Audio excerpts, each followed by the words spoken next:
Good morning. Good morning. Heyo. Happy belated Thanksgiving and Mm-hmm. Black Friday and Cyber Monday and all the Cyber above. Monday. Yeah. Oh, yeah. Did you guys ever feel like any of because I saw like a lot of big name brands come out like, oh, our Black Friday deals are out now like live and active. And it's like 20% off. I'm like, what? 20% off? That's like a Labor Day special, not a Black Friday. It's like 50% off every year. Come on. What are you guys doing? I have never once participated in Black Friday, so I'm totally out of the loop. I have accidentally. It's not something I wake up at midnight and go or stay up all night and go do. I don't get it. But hey, kudos if you are and driving the world's economy one purchase at a time. Yeah. One Xbox at a time. Yeah. It always gives me a great list of emails to unsubscribe from. So I love that. That's a great. That was a tactic I deployed this year as well. Yeah, that's very smart. It's like, all right, just let them stack up. What ones do I find important? You know they have your email if they're hitting you on Black Friday or Cyber Monday. So yeah, purge the inboxes, people. Yeah. Well, anyways, now that we're back, and I feel like it's probably a little bit of a rough morning for a Monday because we've been all relaxing and taking some time off and kind of getting to enjoy some time with our families and friends and all that good stuff. So for any of the listeners or viewers out there, please forgive us if we may be a little slow. Maybe the caffeine hasn't kicked in, but I'm on that boat. I've taken quite a few days off, so struggling to get back into the rhythm. But outside of Thanksgiving holidays, you guys are doing good. Excited to be back. Any other plans for Christmas? Are we gonna see Brandy with a new background again, or what? I'm in Saratoga. I have a very, very early flight back to Miami tomorrow, 5 a.m. Pretty brutal. So I'll have a different background next week too. You'll be able to hit the office right on time. Yeah, exactly. My home office. Don't skip the beat. Yeah, man, it was a good little break, but the deeper I get into this business, the more I try and get done on Sunday afternoons. So my Mondays are a little bit easier and more team focused versus the stuff that I have to get done. I love a good Sunday work sesh. So I like that. I like that method.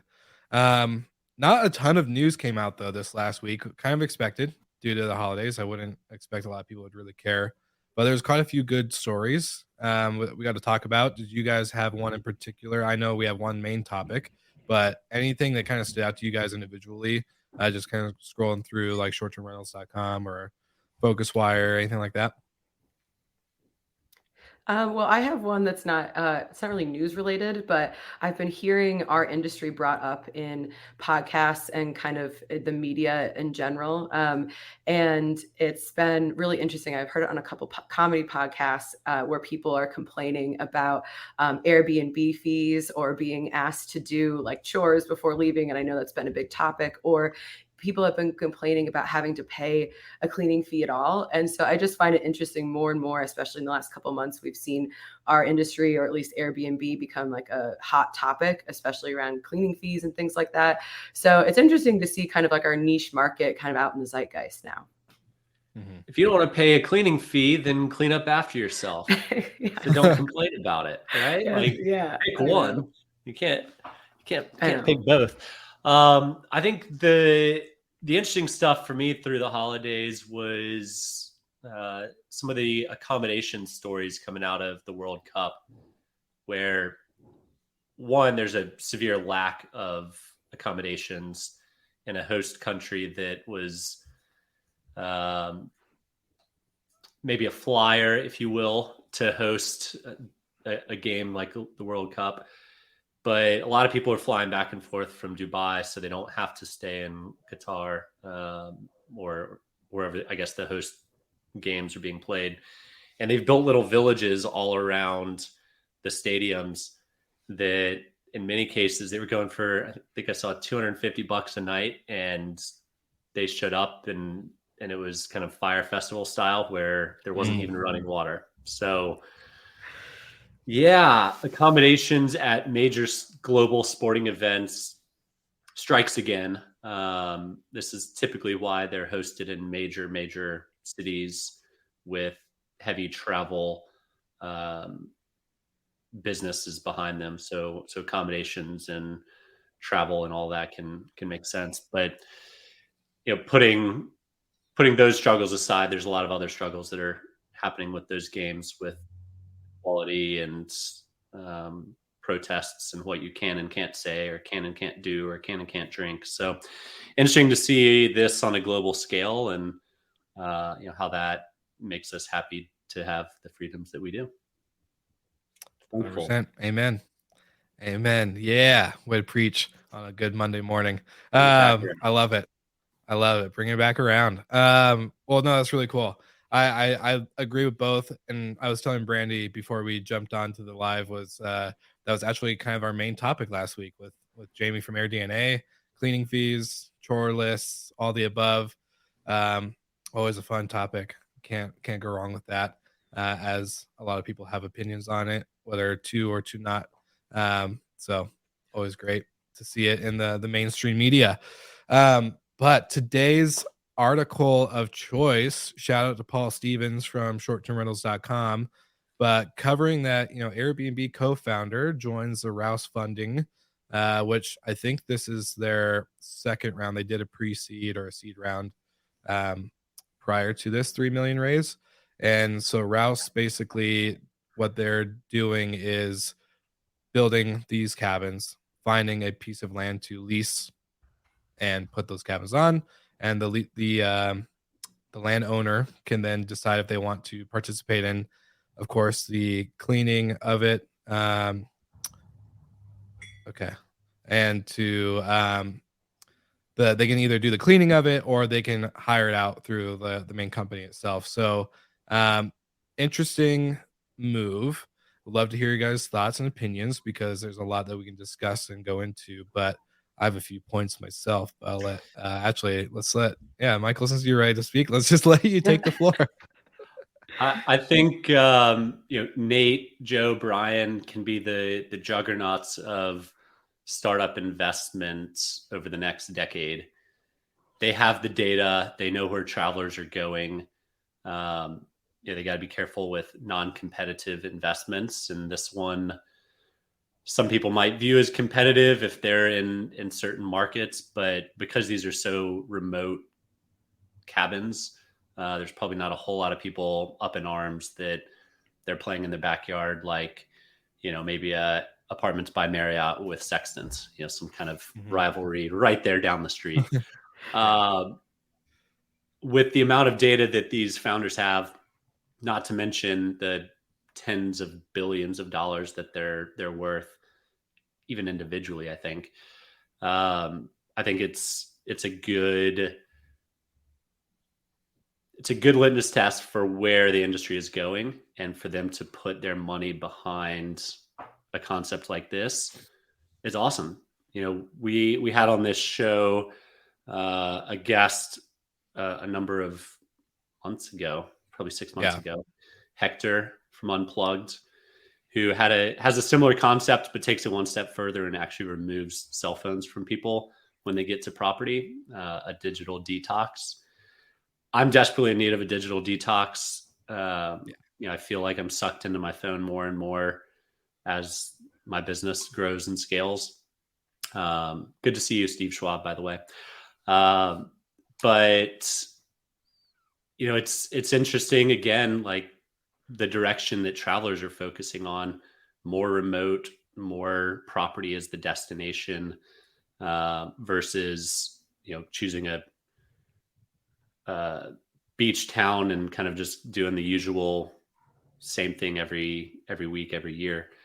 But yeah, I think all in all, seeing an Airbnb founder starting to invest in the space is a good sign for all early stage companies in the space, especially if you can land an investment from them. Mm-hmm. I really like that. And sorry, Brandy, I was just gonna say I like in the last year they've created 20 cabins and they've had about 2,000 guests, so 100 guests per cabin. It's not bad to say or do for your first year. I think, especially that I think they're mostly in Germany, or some other part of Europe. Uh, Totally forgot and misread the Germany. article, but Germany.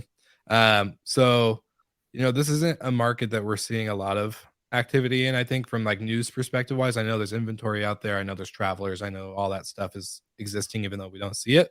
But I think that's given them, quite the. I like seeing a startup taking that slow approach. Like, okay, 2,000 guests. Let's get some inventory. Let's get some heads and beds. Let's figure out what works, what doesn't work. And now they're going to create probably some more great concepts with this funding, which I'm excited to see about because I'm a big believer in like the recreation destination stay.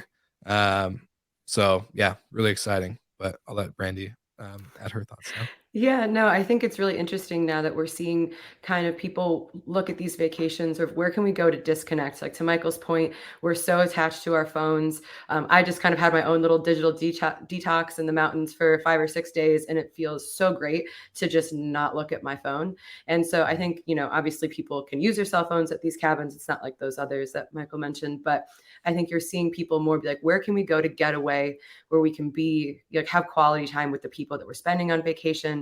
And we're seeing this in Germany, but we're obviously seeing that in the United States as well. So I think that's nice. Obviously as an urban operator, I still want people to come to the city, but I can totally understand the desire to want to have this, kind of escape from your daily life. Yeah. And we were so like Brandy, you were at Michael, you were too. Duh, I forgot. We were all in Miami together at the Book Direct show. So getting to see a lot of people talk about like destination creation and really like embarking on like the experience side rather than just the like scale. Everyone talks about, getting 300, 1,000, 5,000 doors or whatever the goal marker is. And it's really, I don't know. I think when you can focus on profitability early on with limited inventory, that is really rememberable. It is really something like these families or these couples or these solo travelers are going to be able to go back and be like, hey, every year, right before the holidays, guess what? Me and the 10 closest people to me are going to go to these cabins. I saw that, Rouse did like a retreat, basically. It's one property with multiple cabins. I love that concept. I would do it personally. So I love that that's the focus. And obviously, it's going to be really interesting to see what they do with the capital in the sense of, are they going to focus on scale now? Are they going to just try to push to the unit count and kind of drop down in quality? Or are they going to use it wisely and continue to focus on experience first? That's kind of my big.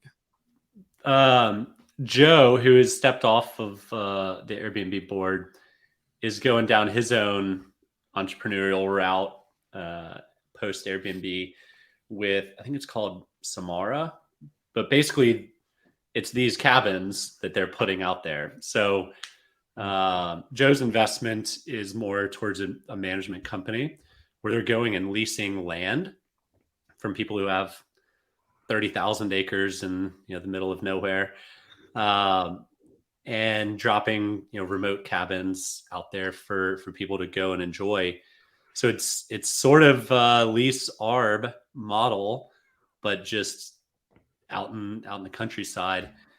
And in terms of, I think one of the biggest challenges is getting people's attention to go out to these places.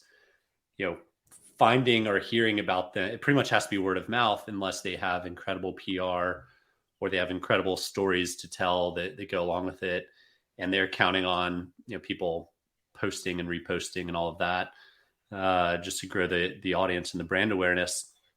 But I think my assumption of the capital would be to expand into new markets, to take on more leases, both of the physical structures as well as the land, and hope that Airbnb can drive them the demand that they want, that they need to survive.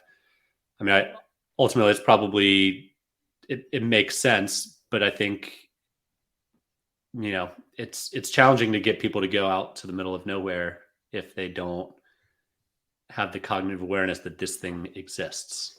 Well, I also think when the model of when they're leasing the land and then obviously having to build the cabins, like for me, like the capital like outlay that you'd have to have, because you have to put in, you might not have to put in electricity, but if you don't put electricity, you have to put in propane, which is like in all of your, sewer and all of that, all of the water, and then building the physical structure. And I know that it's now fairly easy, or easier than it has been, to pre-assemble all these cabins and then take them apart and refabricate them on site. But still, that's just, it's a lot of money. That's for one cabin. And so I'm curious to see how scalable that is, as opposed to finding these cabins in the middle of nowhere. But, that's obviously not a popular inventory type.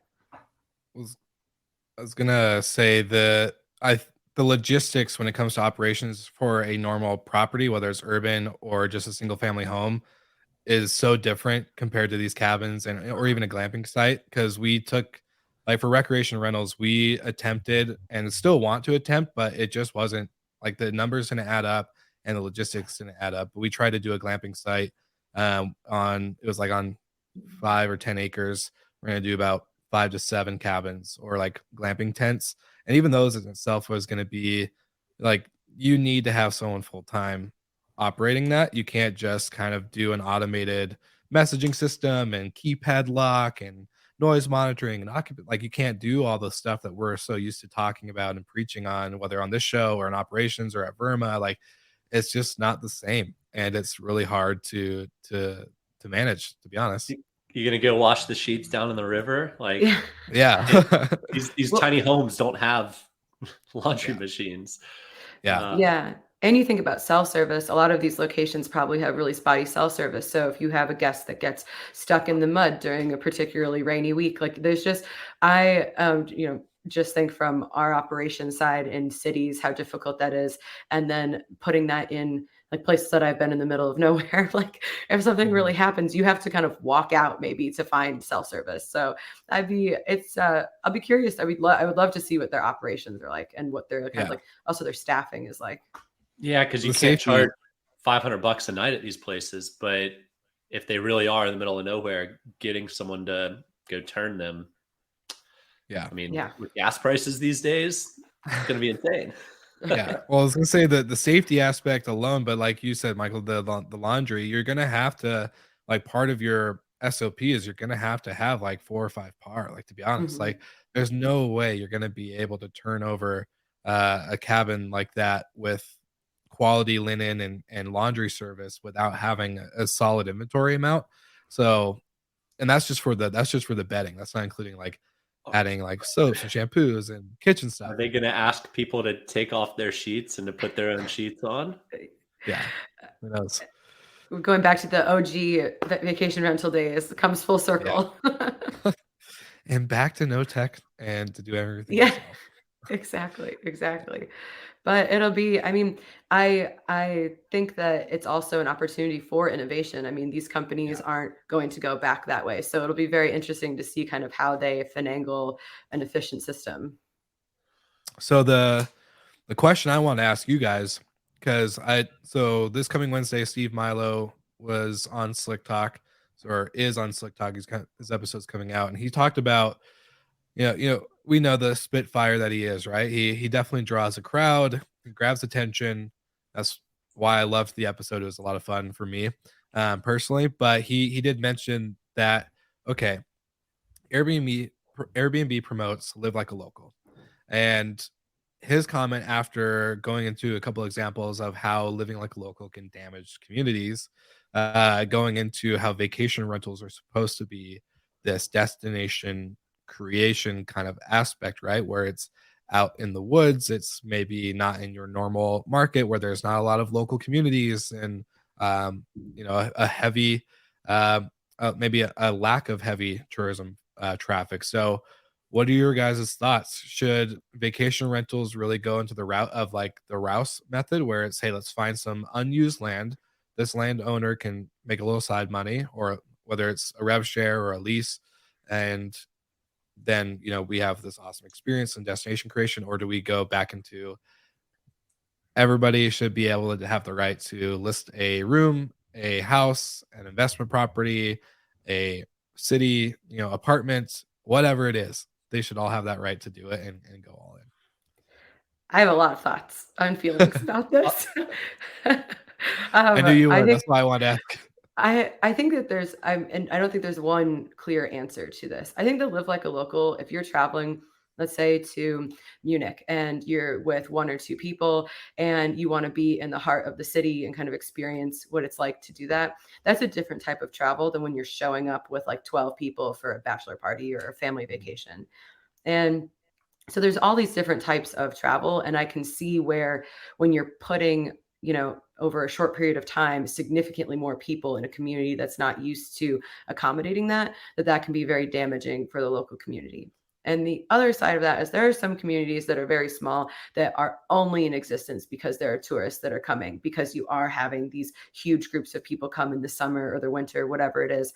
And if you take that away, then that community doesn't have necessarily a source of income. So I think that portion is more like a regulation question, and setting maybe limits, or having some sort of sensible policy that doesn't totally stifle those smaller communities that can't handle the demand. So we talked about this pre-show a little bit, but the industry in urban markets is certainly moving a lot more towards hotel style. And in vacation rental markets, it's moving a lot more towards destination or remoteness is a good thing.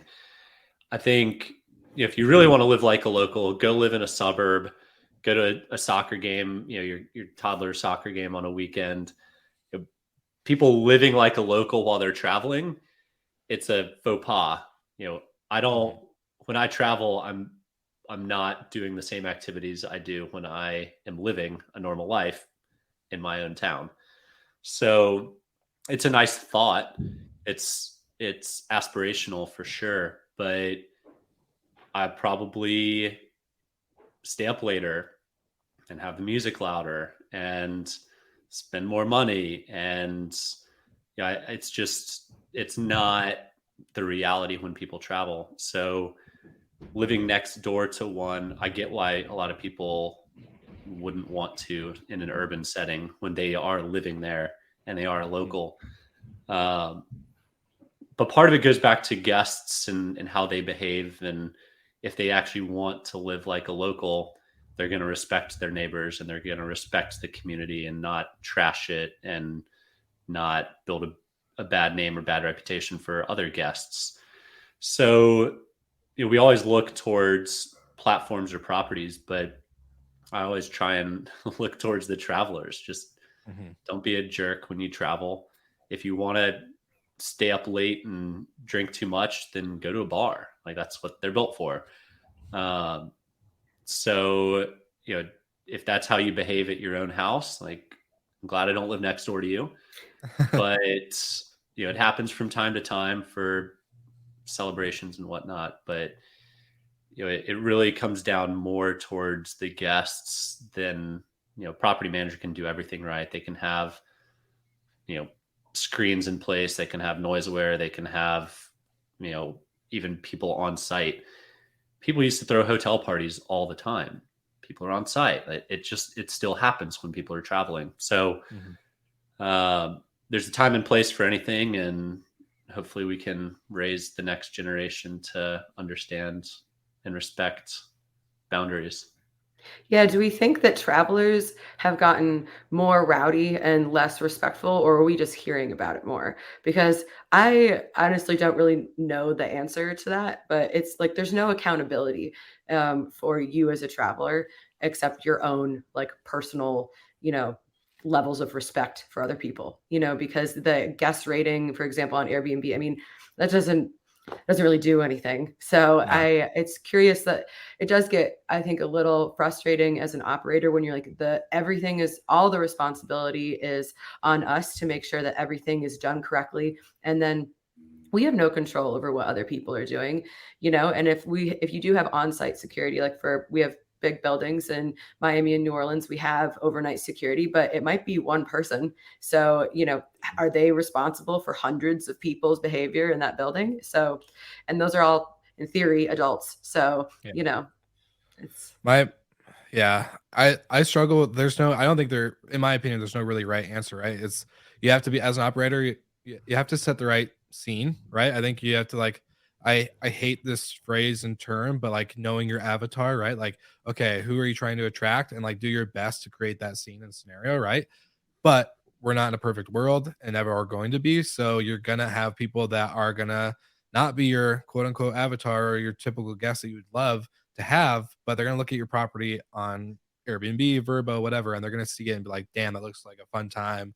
I want to party there. I can look really cool in front of my friends or my coworkers or whatever. If I get this place, it'll be a great thing. But then also like you guys are saying is you have to kind of hopefully, you know, think that these people are adults and that they can be responsible enough to know when to stop drinking, when to turn down the music, when to, do all this other stuff, whatever it might be. But we're I'm guilty. I may have music going on too loud and not be drinking. I'm deaf. So for me, some of that stuff is different. But it's just kind of, I don't know. There's I think it's both. I think it's both. Set the scene right for the right people that you want, but then the guest should be more responsible and Yeah, understanding it's that. not something you can regulate out of existence. If you ban short-term rentals like New York City did, then people still Hotels figure are out a just way to gonna, do it.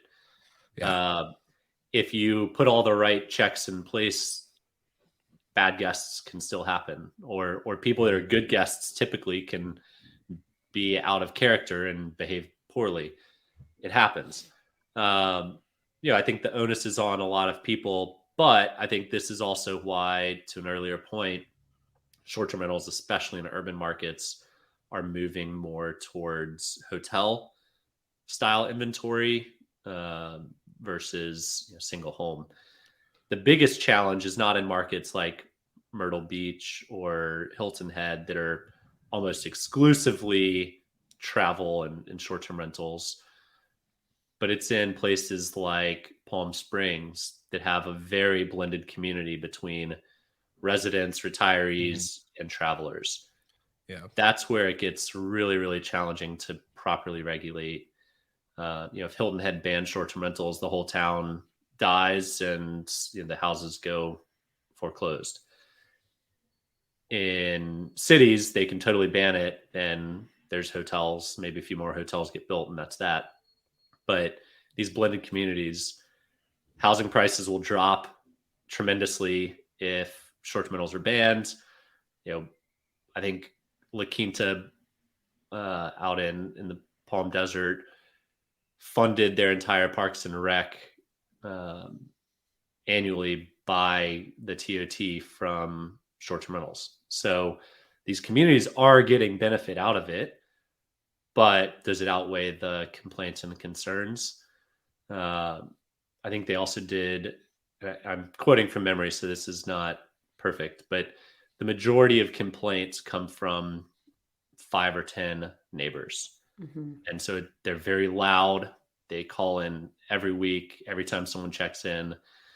Is it really a community-wide problem, or is it one neighbor just really hates the activity next door?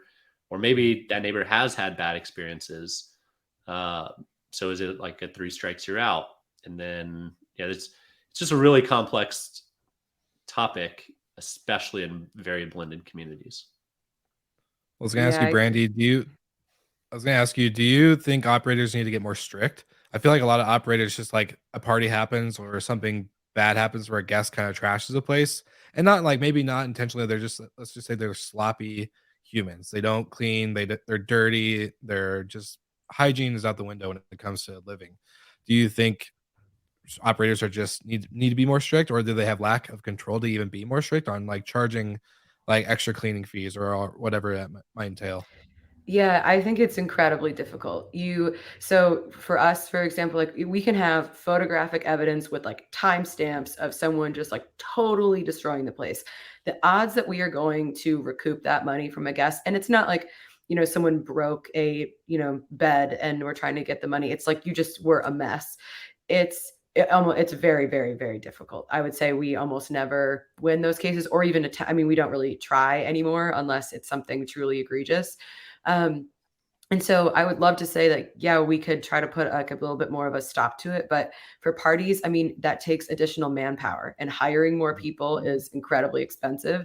So there's that component. And then there's just the difficulty for, at least for us, it's just easier to like call it a wash and be like, okay, that was expensive, blacklist the guest and try to move on. So it's difficult because if the operator tries to control the situation a bit more, the costs just go up tremendously.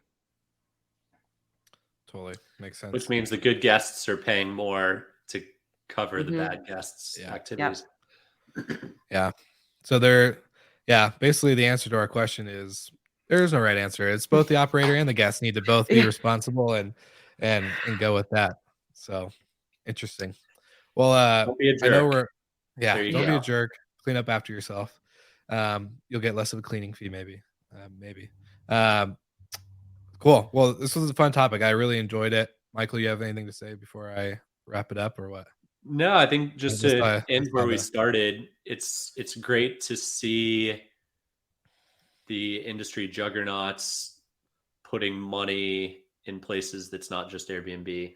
I think hopefully that trend continues. It's going to be good for the space overall. And this is how more and more startups can get born, is through the people who've done it and been wildly successful reinvest in the space that they know best. Mhm. So that's, super exciting to see. And I hope they continue to do this. Same. Agreed. Well, I have a very serious and important announcement to make. I'm leaving the show. I'm just kidding. I'm just joking. But no, I do have And for which I'm thankful. Great. Love it. No, on a serious note, we did get a couple DMs from some of our listeners saying, what happened to this host GPO giveaway that we're supposed to do? We are doing it December 1st. We decided not to do it right before the holiday because everyone was taking time off. So just to any of our listeners that have DM'd me on Instagram or even on LinkedIn, we are doing the coffee box giveaway December 1st. So check out social medias for that. I promise we didn't tell you we're going to do a giveaway and then not do it. It was just bad timing on our part, and we realized we wanted to wait until everyone was back from holiday. So that was my important announcement. Super thankful you guys do the show every Monday. And any other closing thoughts, comments before We're thankful for you, Will. Yes. Oh yeah, sure you are, Michael. Mr. I wish Will would quit the show. Mine was said with sincerity. I knew Brandy was. She's mine an is OG now. Will. Hey, we're almost at our 100th episode, so I can't quit before our 100th episode, at least, and then I'll quit. All right, so we've got the target date. 2 more weeks. He's out. Just kidding. Is that it? All right, guys. Yeah, like 2 more weeks. I think we're at 9. This is 98, I think. Wow. Don't quote me. 97, 98. One of those. So right. Yep. Yeah, we very got to do exciting something stuff. big for 100. Yeah. I know. We were supposed to do something big for our 2-year anniversary too, but man, we we're doing real good. Yeah. All right. Love it.